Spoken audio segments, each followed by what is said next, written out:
ये फैसला अपने में ऐतिहासिक है और ये उन बेईमानों भूखे लोगों को जो ना अपने पैसों की भूख के आगे, बेईमानी के आगे आगे ना वो माननीय अदालत को कुछ समझते हैं, ना मेडिएशन को समझते हैं, ना एग्रीमेंट को समझते हैं, ना म्यूचुअल सेटलमेंट को समझते हैं, ना फर्स्ट मोशन को समझते हैं, ना वकीलों की पीछ बात को समझते हैं। अपनी बेईमानी, अपने पैसे हड़पने की आदत ये नहीं बाज आते हैं लोग। माननीय अदालत नहीं चाहती कि आप मेडिएशन के सिस्टम को, म्यूचुअल अंडरस्टैंडिंग के सिस्टम को बिल्कुल खत्म कर दें। फर्स्ट मोशन हो जाता है, सेकंड मोशन नहीं करेंगे। पैसे ले लिए, अब और नहीं लेंगे, नहीं ले रहे हैं, फैसला हो गया, अब और चाहिए, अब और भूख बढ़ गई, अब और इच्छा बढ़ गई। मैट्रिमोनियल मामले में बहुत ही रेयर मामलों में देखा जाता है जहां हाई कोर्ट किसी मामले में कन्विक्शन कर दे, और एक मामले में अद्भुत कह सकते हैं जहां दिल्ली हाई कोर्ट ने पत्नी को 1 महीने की तिहाड़ जेल में भेज दिया है, और वो भी इसलिए क्योंकि आपसी सहमति से तलाक के लिए जो एग्रीमेंट बना उसमें पैसों के लेन देन में अब पत्नी का जो कह सकते हैं लालच बढ़ गया था और लगातार वो वायलेट कर रही थी अपने उस एग्रीमेंट को लेकर। जब पति कोर्ट में पहुंचा और उसने कहा ये तो ऑन एफिडेविट फैमिली कोर्ट में फाइल किया है, तो कैसे वायलेट कर सकती है उसकी बीवी, जिसको लेकर हाईकोर्ट ने सुनवाई करी और हाईकोर्ट ने माना कि पत्नी ने गलत किया है एग्रीमेंट, और इसके बाद एफिडेविट भी दिया है जिसका वायलेट कर रही है, इसलिए 1 महीने की सजा कर दी। हमारे साथ बातचीत करने के लिए एपी सिंह साहब जुड़ गए हैं। सुप्रीम कोर्ट में वकालत करते हैं और लगातार फैमिली के बड़े मामलों को लगातार देखते आ रहे हैं। सिंह साहब, ये तो अपने आप में बड़ा रेयरेस्ट केस होगा जहां हाईकोर्ट ने पाया कि म्यूचुअल एग्रीमेंट के लिए जो सेटलमेंट एग्रीमेंट बना उसी को पत्नी ने वायलेट कर दिया और 1 महीने की तिहाड़ जेल की सजा सुना दी हाईकोर्ट ने। ये फैसला अपने में ऐतिहासिक है और ये उन बेईमानों भूखे लोगों को जो ना अपने पैसों की भूख के आगे, बेईमानी के आगे ना वो माननीय अदालत को कुछ समझते हैं, ना मेडिएशन को समझते हैं, ना एग्रीमेंट को समझते हैं, ना म्यूचुअल सेटलमेंट को समझते हैं, ना फर्स्ट मोशन को समझते हैं, ना वकीलों की पीछ बात को समझते हैं। अपनी बेईमानी, अपने पैसे हड़पने की आदत ये नहीं बाज आते हैं लोग। ये उनके लिए लैंडमार्क जजमेंट है। पहले लोग समझते थे हमें जेल नहीं होगी, हम तो लड़की वाले हैं, लड़की वालों का तो कुछ होगा नहीं। अरे साहब, मैंने मान लिया महिला आयोग है, महिला हेल्पलाइन है, महिला हेल्प डेस्क है, महिला थाना है, महिला फास्ट ट्रैक कोर्ट है, महिला के लिए सब कुछ है। पुरुष आयोग नहीं है, पुरुष हेल्पलाइन नहीं है, पुरुष हेल्प डेस्क नहीं है, पुरुष के लिए थाना नहीं है, पुरुष के लिए कोई सुनवाई नहीं है, फास्ट ट्रैक कोई हेल्पलाइन, कोई कुछ नहीं है।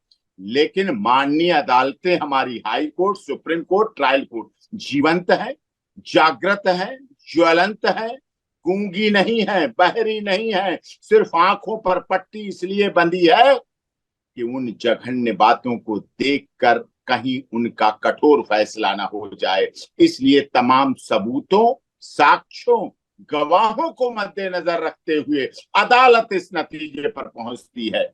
ये हमारा प्रावधान है।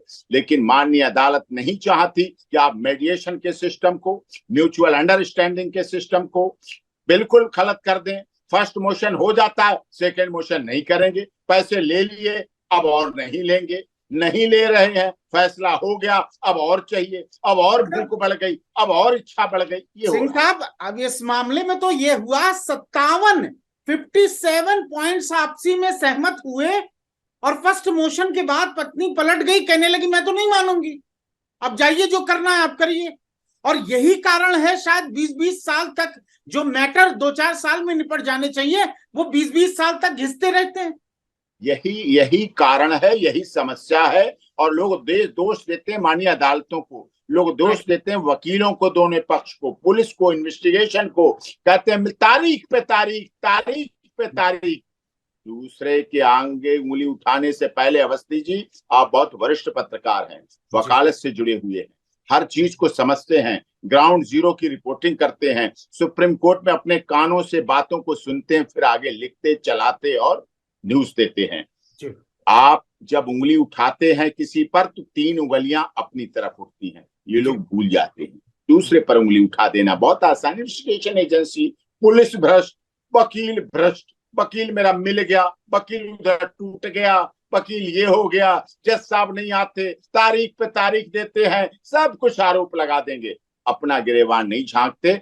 ये केस इस बात के लिए लैंडमार्क जजमेंट रहेगा और पूरे देश की अदालतों में यूज होगा, क्योंकि दिल्ली हाईकोर्ट का फैसला है और उसके द्वारा ये पता चलेगा कि ऐसा भी हो सकता है। अब जो डिसाइड होगा, जो फैसला होगा, जो मीडिएशन होगा, जो पंचायत होगी, जो स्टाम्प पेपर पर लिखा जाएगा, जिस पर गवाहों के दस्तखत होंगे, जो सबूत होंगे, जो तथ्य होंगे, उसके आधार पर आगे की प्रोसीडिंग होगी। ओके डॉक्टर साहब, मुझे ये बताइए, आपका एक बड़ा अनुभव हो गया, इस तरह के क्या मामले आपने देखे हैं जहां पत्नी को अदालत ने उठा के जेल में ही भेज दिया हो? हमने देखे नहीं, हमने करे हैं, हमने हाँ, तो लड़े हैं। स्वामी हाँ, चिन्मयानंद सरस्वती पूर्व गृह राज्य मंत्री भारत सरकार उत्तर प्रदेश के थे, मुमुक्षु यूनिवर्सिटी बनाने जा रहे थे, देश के प्रदेश के मामले में गवर्नर साहब बनने वाले थे, सब कुछ हो गया था, राजनीति का साजिश का शिकार हुए, झूठे उन पर आरोप लगाए गए, मनगढ़ंत आरोप लगाए गए, राजनीति हुई और उन्हें जेल भिजवाया गया। हमने उनका केस लड़ा, जीता और शिकायतकर्ताओं को जेल भिजवाया। कंप्लेनेंट, उनके गैंग, उनके गुर्गे जेल में रहे जाके, ये हमने दिखाया। कितने केसों में आपको बताऊं, क्या बताऊं, मैं ऐसे पर्टिकुलर ऐसे लड़कियों मैट्रिमोनियल, के मामले आते। सिंह साहब, मैं पर्टिकुलर मैट्रिमोनियल के मामलों की बात कर रहा हूँ। मैट्रिमोनियल बता रहा हूं। जी, जी। एक महिला कई कई अलग थानों में केस रजिस्टर करा देती, रेप के पैसे उगाही होती है, धन का एक्सटोरेशन होता है, ब्लैकमेल किए जाते हैं, हरेसमेंट किया जाता है। कितने पुरुष प्रतिदिन इस बात से दुखी होकर आत्महत्या करते हैं, मर जाते हैं। बड़े बड़े लोगों ने आत्महत्या कर दी। नरेंद्र गिरि जी महाराज पीड़ित थे, मध्य प्रदेश के दर्जा प्राप्त राज्य मंत्री थे, बहुत बड़े व्यक्ति थे, हत्या, ठीक है, हिमाचल ठीक है के सांसद थे, आत्महत्या कर ली। डॉक्टर साहब, लेकिन इन मैट्रिमोनियल केसेस में एग्री म्यूचुअल अंडरस्टैंडिंग से जो एग्रीमेंट बनता है, अगर इस केस में देखें 57 शर्तें तय की गई थी। एग्रीमेंट आपके मुताबिक कितना बेहतर चीज होती है और बनाने से पहले क्या क्या चीजें करनी चाहिए? सब कुछ पता होता है, सब कुछ राय से बनती है, सब कुछ पूछ के बनाता है, चाहे ड्राफ्टमैन हो, चाहे टाइपिस्ट हो, चाहे वकील हो, चाहे मेडिएटर हो, चाहे मेडिएशन के ऑफिस वाला हो, चाहे अदालत हो, चाहे रीडर हो, चाहे नायब कोर्ट हो, चाहे जज साहब हो, चाहे कोई भी हो, किसी पक्ष का वकील हो, सरकारी हो, लीगल एड का हो, कोई वकील हो, सबको सब बातें बता दी जाती, दोनों पक्ष राजी हो जाते हैं, साइन होते हैं, या अदालतों के आसपास साइन होते हैं। मेडिएशन भी अदालत के मध्य में ही होता है, कोर्ट के भी साइन होते हैं, वकीलों के चैम्बर भी कोर्टों के आसपास होते हैं, उसी प्रोसेस में होता है। लेकिन लोग बाद में पलट जाते हैं, बात घुमा भी देते हैं, बदल देते हैं। ऐसी लोगों की आदत पड़ गई है, मानसिकता खराब हो गई है, विकृत हो गई है। ये अदालतों को धोखा देना है। न्यायिक पद्धति, जिस जुडिशियल सिस्टम के हम आप हिस्सा हैं, we are officer of the court, court तो ऑफिसर है ही, हम भी ऑफिसर ऑफ द कोर्ट हैं। हमारे बिना कोर्ट नहीं चल सकती, कोर्ट के बिना हम नहीं चल सकते। सब एक दूसरे के पूरक हैं, सिक्के के दोनों पहलू हैं, न्याय रूपी रथ के दोनों पहिए हैं, तभी न्याय का रथ का पहिया चलता है, लोगों को न्याय देता है। पहले लोग बात पर विश्वास करते थे, जवान पर विश्वास करते थे, फिर पद्धति आई, अंगूठा, स्टाम्प पेपर, ये आई, फिर लोग इस पर विश्वास करते थे। अब ये stamp paper, मेडिएशन, agreement, settlement, mutual settlement, first motion, सब खत्म होने लगा था। उससे डर से दिल्ली हाईकोर्ट ने फैसला किया कि अब साहब जाना पड़ेगा आपको जेल, और महिला हो या पुरुष जाएगी। एडवाइस कर रहे हैं कि जैसे ही एग्रीमेंट तोड़े तुरंत कंटेम्प्ट में कोर्ट जाना चाहिए, करेक्ट?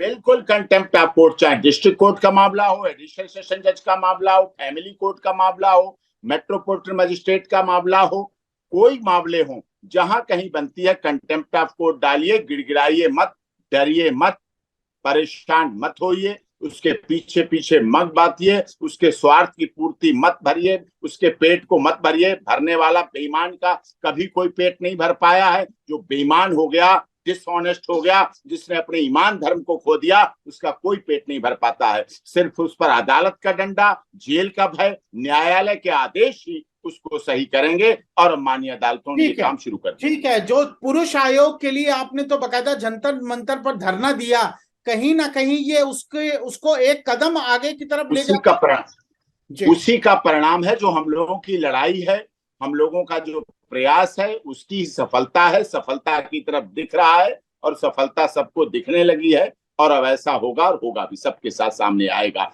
ये हमारे लिए बड़ी राहत है। पुरुष आयोग नहीं बना, लेकिन पुरुष आयोग की मांग, पुरुषों के अधिकार, पुरुषों के संरक्षण जो राजनीतिक दल नहीं करते थे, जो राजनीतिक दल पुरुषों के अपने किसी एजेंडे में ही नहीं रखते थे, उन पर भी अब आएगा। यह पुरुषों की बात अदालतों ने करना शुरू कर दी है और इस पर फैसले भी होंगे और उस पर उसी न्याय पद्धति से कार्य होगा। और इसीलिए निश्चित रूप से ये बड़ा जो हमेशा एलिगेशन लगा करता था कि अदालतें हमेशा प्रो महिलाओं की तरफ हैं, वो कहीं ना कहीं आज खत्म हुआ इस दिल्ली हाईकोर्ट के आदेश से। ये जी बिल्कुल बिल्कुल बिल्कुल बिल्कुल बिल्कुल बिल्कुल पूरा यही फैसला इसी बात पर आधारित है और सत्य की लड़ाई है। सत्य जीतेगा, परेशान नहीं हो सकता, परेशान होगा। सत्य जीतेगा, परेशान हो सकता है, हुआ है, लेकिन पराजित नहीं होगा, ये ध्यान रखिएगा। इसलिए सत्य की जीत होती है जी। यथा धर्म ततो जय। जहां धर्म है वहां सत्य है और वहां जीत है। बहुत बहुत शुक्रिया, बहुत बहुत धन्यवाद। एपी सिंह साहब थे।